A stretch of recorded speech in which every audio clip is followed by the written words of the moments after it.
Interview 2, The Friendly Monster.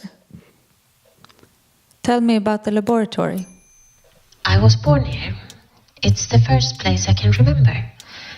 At first, I was afraid of everything, even of my creator.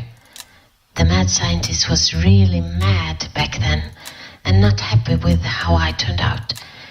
I wanted to touch everything in the laboratory.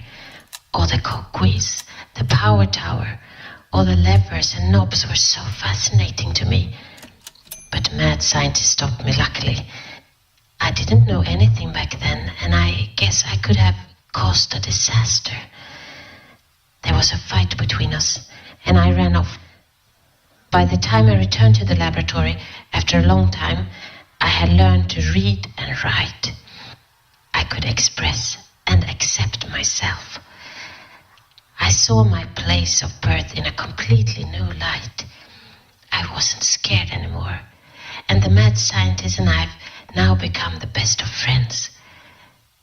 I can now even understand the room. I have learned how the power tower works, and I can't keep my hands off the knobs and levers, even if my curiosity sometimes makes it difficult. Wait! Don't tell the mad scientist that I know how to operate the power tower.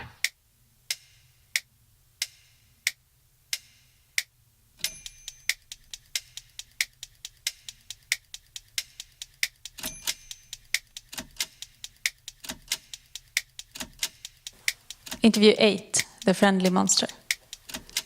Tell me about the home of the poet. There's a special atmosphere there. It could be a memory.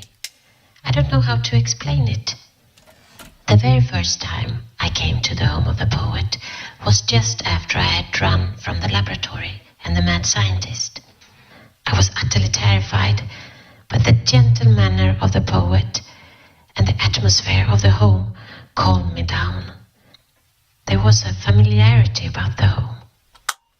The wallpaper pattern and the fireplace especially. But that night, my first night, I did not even know what memory was. I had none. The ephemeral sensation of a fond memory was my very first positive sensation. And it was in the company and the home of the poet.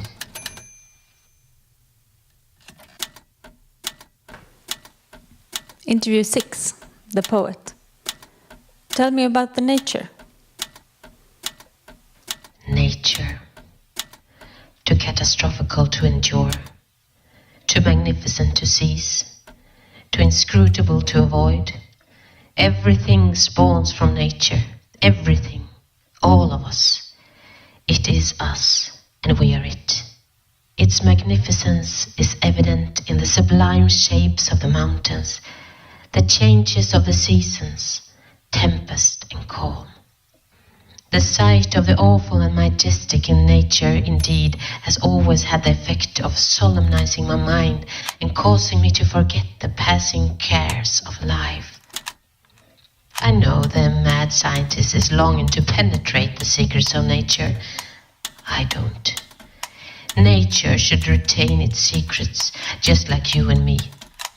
I think we ought to respect that. What magic would we still have in our lives if all was revealed?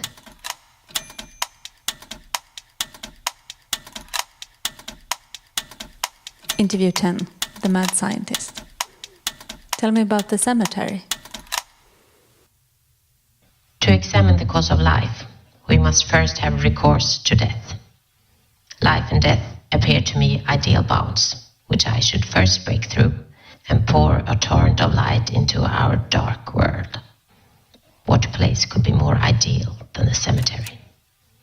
What more could a scientist ask for? A place abundant with excellent specimens of O.T.M.I, charged with usage and affection from previous owners. I was at the cemetery excavating suitable components when the idea about usage charging came to me. If the O.T.M.I excavated had become obsolete due to the passing of time, just as a flower withers, rather than it malfunctioning, it may contain parts still suitable for life, I thought. The cemetery was, and still is, to me the greatest source of inspiration, and where I found a possible answer to the question, what makes life?